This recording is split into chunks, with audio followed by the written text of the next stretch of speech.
Ryan is professor in the Department of Industrial Manufacturing Systems Engineer at the Iowa State University, and Michael Hindenmuller is going to be Fernando. You have 35 minutes or so, and then we'll move to the discussion.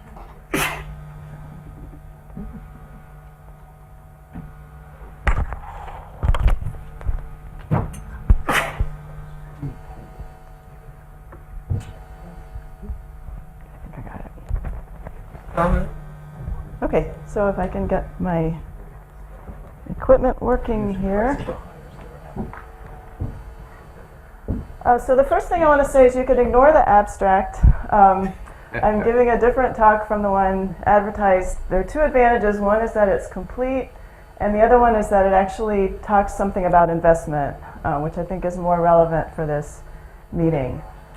It's a real honor to be here. I was thinking yesterday, I think every classroom and seminar room should have a portrait like this of Sir Isaac Newton sort of gazing out at the audience. It makes you feel like you had better not be checking your email. It doesn't look tolerant of that at all. So this is work that was mainly done by my student, Dan Hu. I wanted to make sure to give her credit for it. And we were looking at risks to the power system from its growing dependence on the gas system. So here's an outline. First, I'm going to just describe some symptoms of vulnerability to this risk.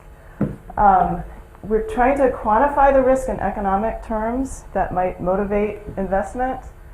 And to do that, we used what I'll call an optimization-based simulation, where we have input distributions to a Monte Carlo simulation that are estimated from data. We have a not so realistic test system that we used. And then we tried to use those risk metrics to evaluate the potential for investments to mitigate the risk. And we looked at two different strategies that have been suggested. So yesterday, Professor Newberry showed a plot of the growth, the generation mix in the UK over time. Here's the corresponding plot in the United States, showing coal not dropping off quite so dramatically, but definitely dropping. Nuclear pretty much staying constant in terms of its amount, but decreasing in its percentage between now and 2050. Renewables growing, and natural gas also growing. And I think we know the reason for that is that the gas units provide, not partly because of the cost, but also because the gas units provide the flexibility that's needed.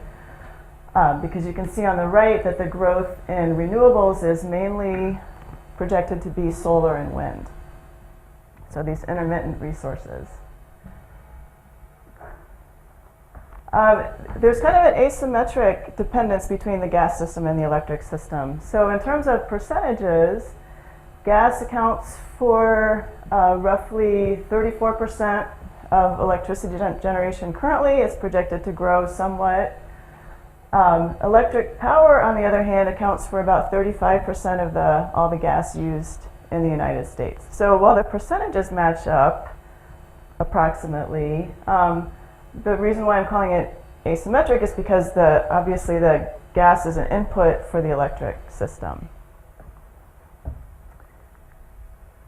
But a lot of generators rely on interruptible contracts for natural gas, especially in the Northeast and the Midwest, where there have been some issues. As Dick mentioned, the polar vortex was one of those events, and there's been not one, but there's been multiple polar vortex events.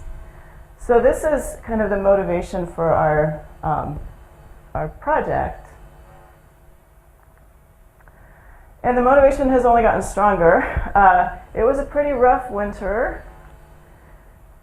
This was in late January. Chicago experienced record cold and even worse wind chills. It caused not just gas shortages, but difficulties of some power generators actually caused General Motors to suspend operations, and it was not the only industry that was affected. And then to add insult to injury, this was in Minnesota. The Xcel Energy asked their customers to lower their thermostats. I had to do the translation to Celsius So it's frigid outside, and they want your house to be cold inside also. So there were problems with gas shortages, and there are also problems with equipment because of the bitterly cold weather. A year ago, there was another event where the gas prices got very high in late January. So this is showing the monthly range in January 2018 in New England and New York and the Mid-Atlantic pretty much accounted for the entire annual variation in those gas prices. So there's a blue bar pretty much hidden by the red bar, which is the monthly range. And this is the corresponding plot for electricity prices, not only in the East, but also across the country, but in the East and also in Texas. Again, the same thing happened. The highest range of electricity prices occurred in January and pretty much accounted for almost all of the yearly variation in prices. So that was 2018. This is the plot that sort of motivated our whole project, which is showing, this was the kind of original polar vortex in 2014, and showing the very close relationship between electricity prices, both day-ahead prices and real-time prices, shown in the kind of orange color, very closely tracking the natural gas prices. And this is because the natural gas units tend to be the marginal units. So they're setting the prices, and they're very much influenced by the price of their fuel. So what we wanted to do was try to look at an economic measure of risk, where the economic measure of risk would have something to do with the high electricity prices. So there were some talks yesterday referring to the value of lost load. That's very high. It's high enough that the system operators will do pretty much anything to avoid lost load, and that's what causes electricity prices to go so high when the fuel prices are high. So what we wanted to model was the dispatch cost and how it's influenced by limits on the availability of gas from interruptible contracts. So the interruptible contracts essentially make the power generators a lower priority customer. At the same time that's happening, the spot prices for gas are high and the demand for electricity is high, and it's sort of like all of these effects combining together. We were a little bit limited in the availability of data, and so what we did with the gas coming from the contracts is we just varied that parametrically on the right-hand side of a constraint. We did model the relationship between electricity demand and gas spot price probabilistically. Okay, so here's a picture showing the whole setup. We have the power system economic dispatch, and it has various sources of uncertainty in the inputs. So those come from the load and also the output of the renewable sources, which you can combine into a net load. We have the availability of gas, and again, we're focusing on generators that have interruptible contracts. And then there's also the gas spot price, where they might have to go to the spot market to buy gas because their contracts are not providing them enough. So all that goes into this power system economic dispatch, and what comes out of it is the dispatch cost.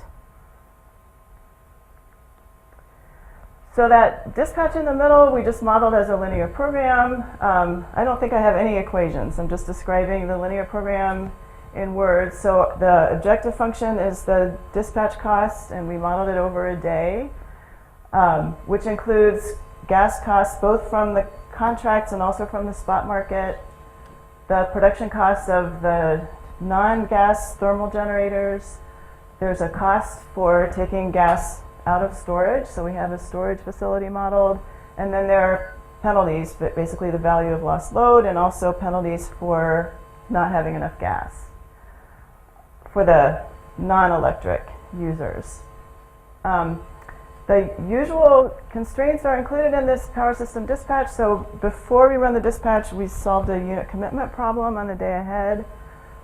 The constraints include a limit on the availability of gas from contracts. There's a gas balance constraints, limits on the flows to and from storage, and in the electricity system, there's a DC approximation of the transmission constraints. So we have also a gas network modeled, and it has piecewise linear approximation of the Weymouth equations.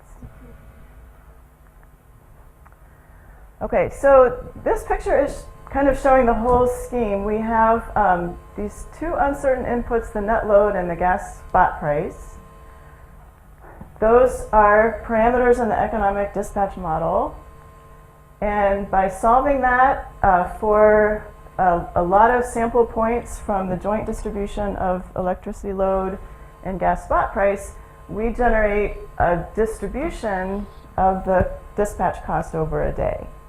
So I'm illustrating two different cases that we explored. One is if we only include the uncertainty associated with the load, so that's what I'm calling down here, economic dispatch with a point estimate for the gas price. The other one has uncertainty using the joint distribution for the electric load and the gas price simultaneously. And so those two simulations give us two different distributions for the dispatch cost, where the added uncertainty due to the gas price increases the uncertainty in that dispatch cost. And that impact is how we're attempting to quantify how the gas availability and the gas price uncertainty combined create some risk, just by adding uncertainty to the dispatch cost. So here's another picture of the overall procedure. This risk quantification procedure, first we estimate the joint distribution of the electricity load and the gas spot price. And then we have our two different simulation schemes, one including uncertainty only in the load, that's on the bottom, with a fixed spot price for gas. The other includes uncertainty in both of those parameters simultaneously through their joint distribution. So we get two different distributions of the dispatch cost. One way to compare them is just measure the difference between those distributions through some sort of a probability metric. We use the Wasserstein metric. Another is to focus on this distribution, which is really the more realistic one, and apply a risk measure directly to that distribution. And we use CVAR to do that. Okay, so I'm going to go through this fairly quickly. This is how we estimated the relationship between the gas spot price and the electric load, and we based this on data collected from ISO New England, so they were helpful in providing us with some of the data that's not publicly available. The reason why the gas spot price and the electric load depend on each other is because they both depend on the weather, and we're focusing on winter because that's when all these terrible polar vortex events have happened. So our procedure was to first cluster these winter days based on the average hourly temperature, and then within each cluster fit a bivariate normal distribution to these two variables. So here's a scatter plot of the gas price for the day and the 24-hour load in the largest load zone in New England, which is Connecticut. So you can definitely see a relationship.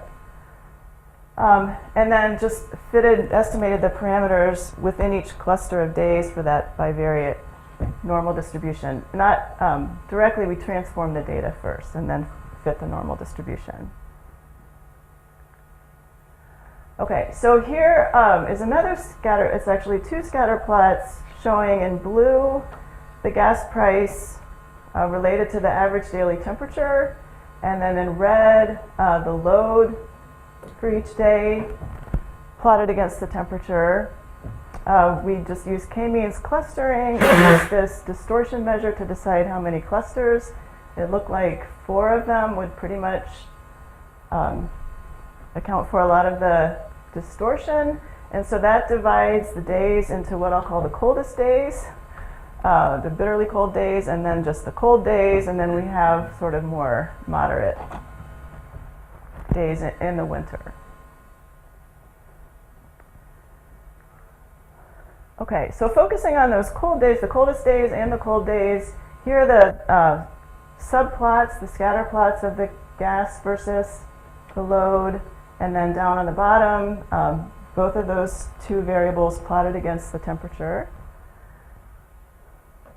So you can kind of see that they have a positive relationship, but it's maybe a little bit less strong on the cold days, and the slope is not as high.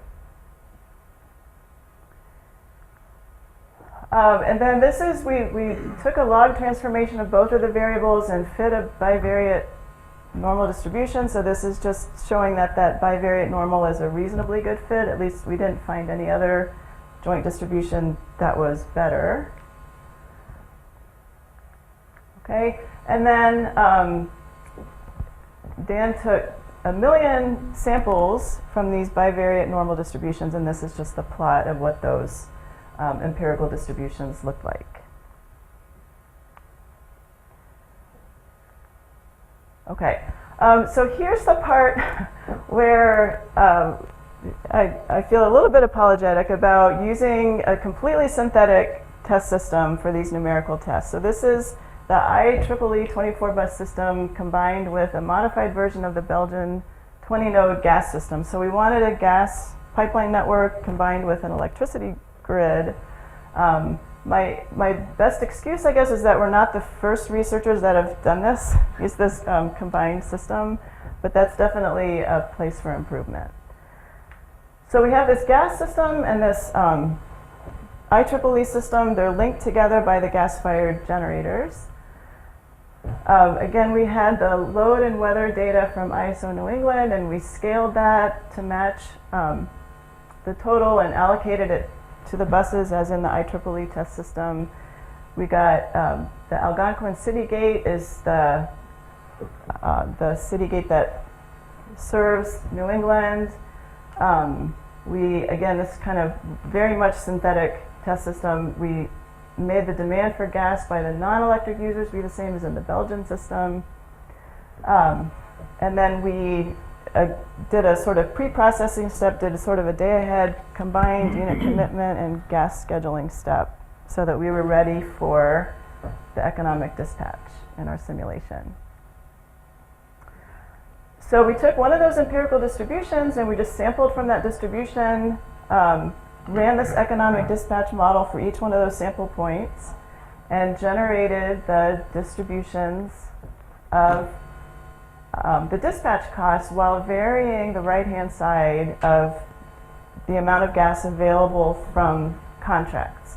So a value of 1 here on the horizontal axis would be if the available gas was what the generators had planned on the day ahead.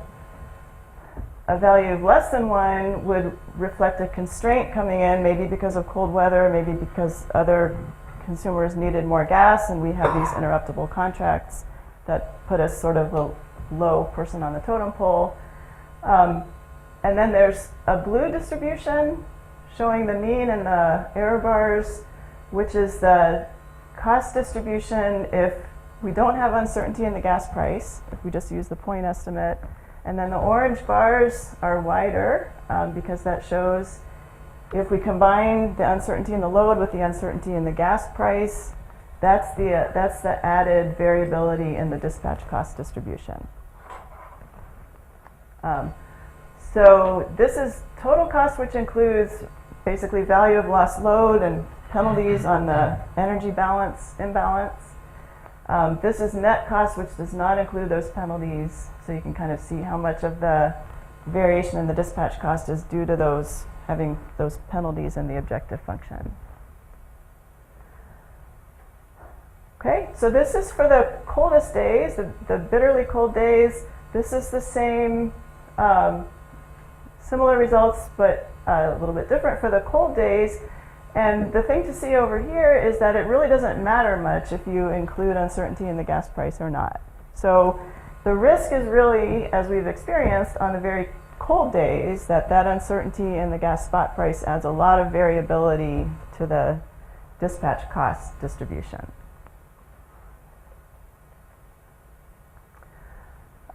So this is the probability metric that I referred to. This is just a way of saying, well, how different are those dispatch cost distributions? You can see it in how big the error bars are. This is the probability metric measuring the distance between the distributions. But we also wanted to look at, so how could you mitigate the risk? And this is what they did in January 2018. When the weather got very cold and the gas supply was restricted, what some of the generators did, or what some of the regions did, was switch to an alternate fuel. So a lot of oil in New England, dual fuel units in New York, multiple fuels shown here in PJM, including some oil. So that's one strategy. You could maybe make some initial earlier investments and have more of your units have this flexibility to switch to another fuel when the gas gets restricted in availability or very expensive. Another possibility might be to have more capability to store gas. So we had some gas storage in the system as a sort of baseline, but we wanted to see what would happen if we increased that storage capacity. So we just did I'm not an economist, I'm sort of an engineering economist, so we did a fairly simple engineering economic analysis where we looked at how much would it cost to convert a unit in New England. We found some estimates of about $3 million. That same investment might be used to build and fill a gas storage facility with about 100 million cubic feet of capacity. Each of those modifications requires a modification to the linear program.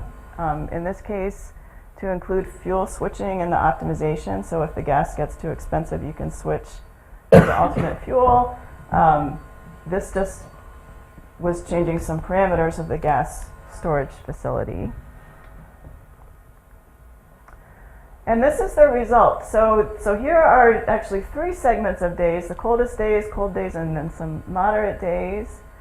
This is the difference, the distance between those 2 dispatch cost distributions, one including the gas price uncertainty and the other not.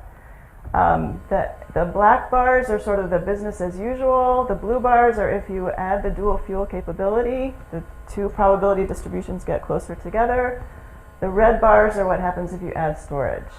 And so you can see, especially on the cold days, adding storage appears to move those 2 distributions closer together more than adding the dual fuel capability.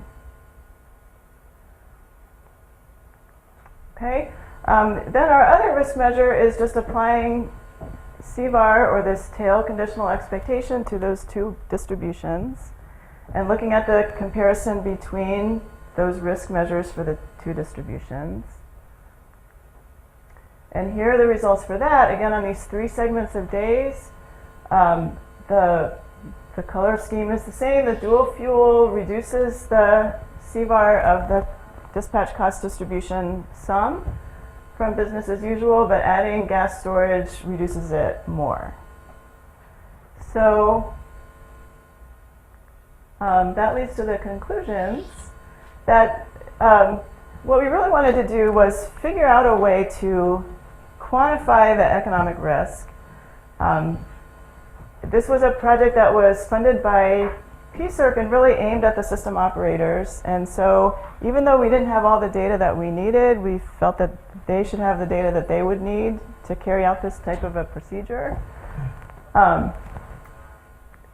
So the main features of it is that we are able to come up with fit distributions for the combination of electric load and gas price, which are related to each other based on the weather.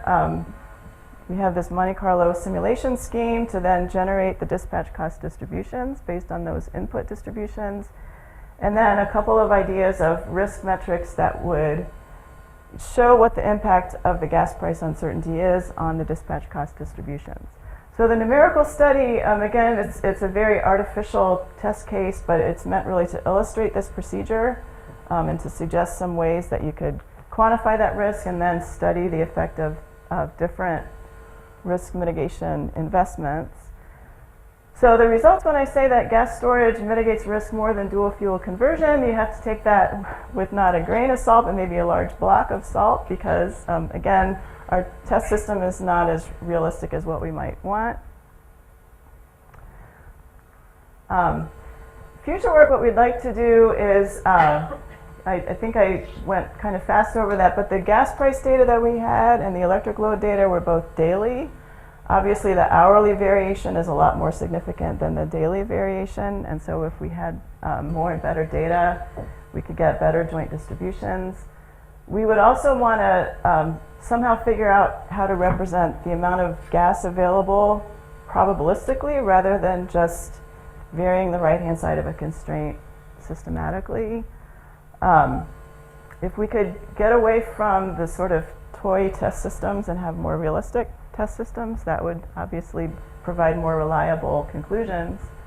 But all of those depend on more and better data. One of my frustrations over time has been that it's really hard to get data on the gas system. There's no IEEE test gas system, although there are these kind of systems that everybody keeps using in IEEE publications. It's unlike the ISOs that publish all their price data and publish historical price data, and you can get all the LMP data you could ever want. The gas system is much more opaque, I guess I would say. You can buy the data, but our little project budget did not include funding for us to buy the data on the gas system. I think more thorough analysis really awaits more and better data. And then I just want to again acknowledge that this is work supported by the Power Systems Engineering Research Center. I had a collaborator from the University of Illinois. There's a complete final report online if you want to see all the details. Thank you so much, Sarah.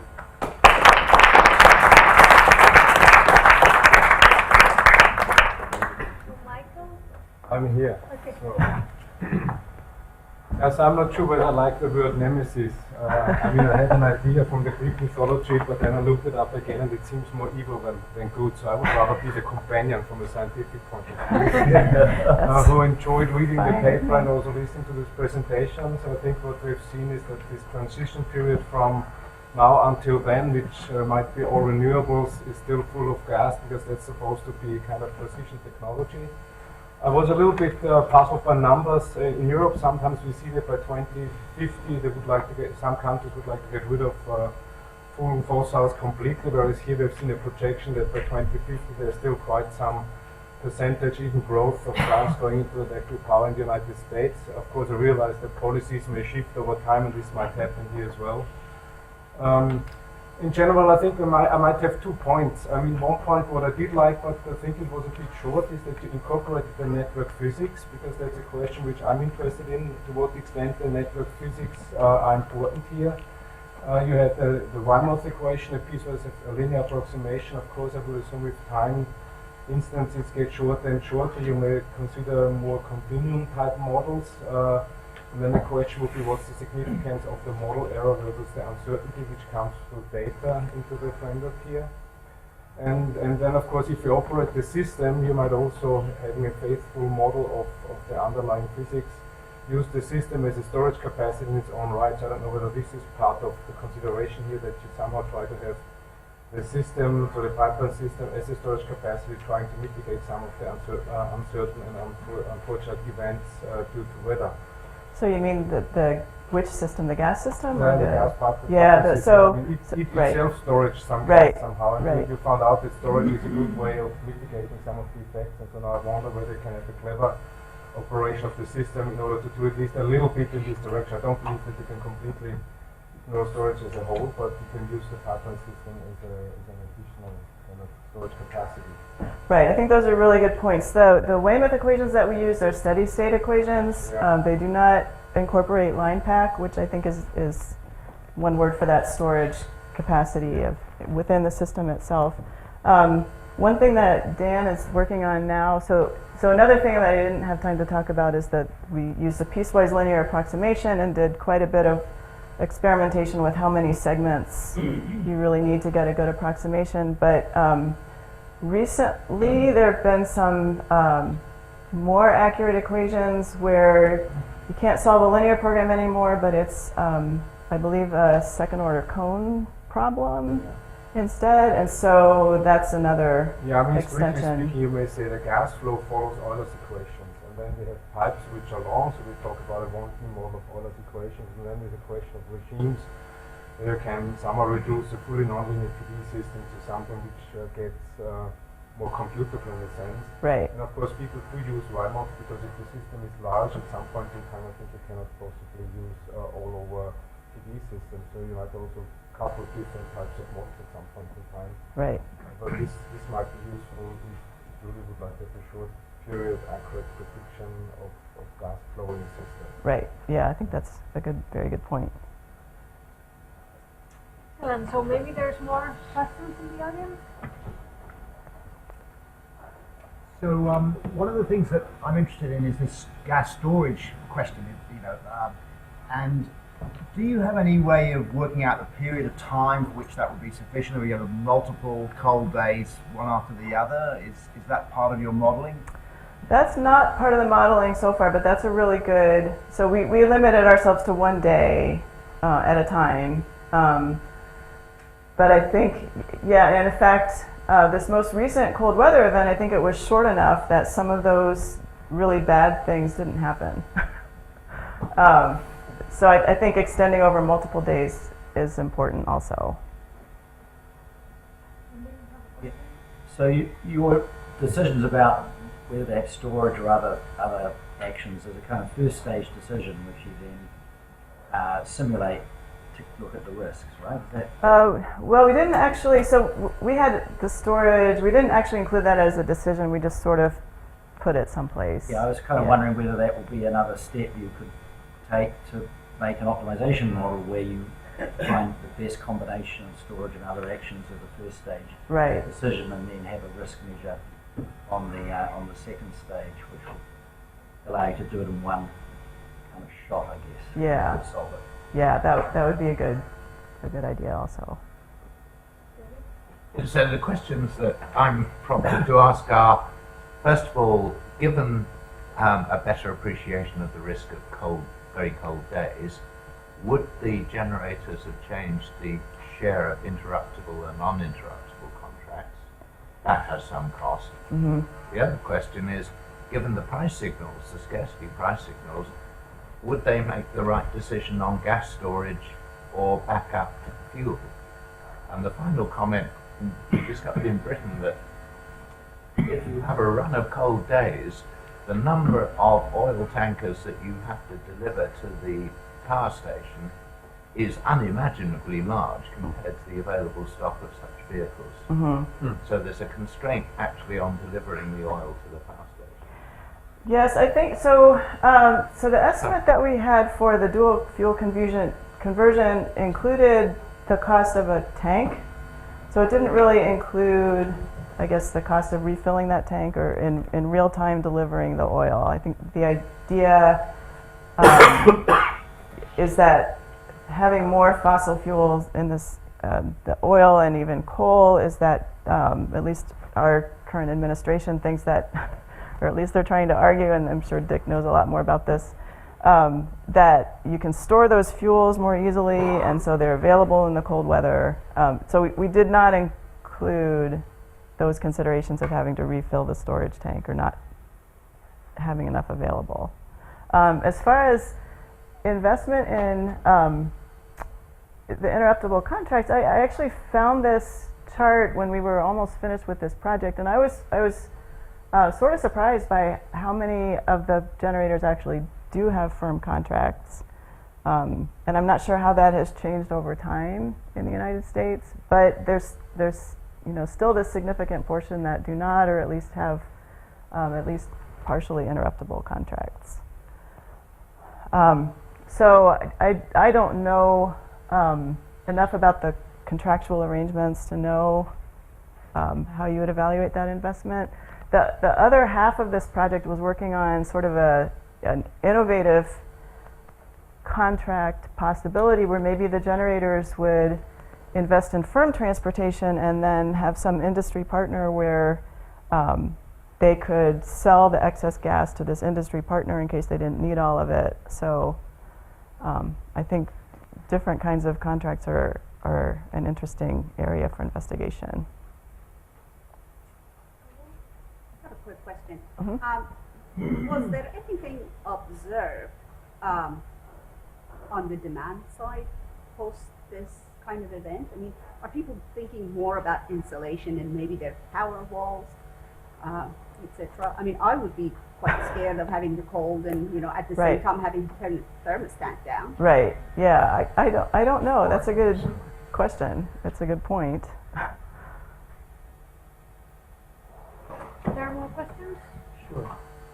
Then, So I enjoyed this, and if I understand correctly, you showed that at least in terms of CVAR, there was an advantage to gas storage versus the dual fuel capability. Mm-hmm. And I'm wondering about the first moment, just in terms of average cost, if you throw in some sort of annualized capital cost, does the gas storage also look better, just in terms of expected value as well as in terms of CVAR? Yeah, I was thinking that would show up on a slide, but it doesn't. So I can't answer that right now. I can look it up. Yeah, you'd have to have some guess as to how often an event like this happens and so forth. So it's a little bit more complicated analysis. Yeah. Okay, thanks. Yes. I guess another question is, what price, if you're taking gas out of the storage, what price is it at? There's a cost in there, and again, that's a question I would have to go back and look up how we estimated what that cost was. Because it might be that, obviously it gets different if there's a physical limit on the gas you've got available, and then there's all sorts of shadow multipliers in there. If you weren't limited, then the opportunity cost of the gas would be the price that other people are charging. Right. I'm not sure in that circumstance if you bring down the apparent cost of generation, unless it had an effect on the gas market price. This is where the multiple days becomes really important. Yeah. Right. How many snake eyes in a row you throw. so I guess we can go for the picture, right? Excellent. Okay. Thank you.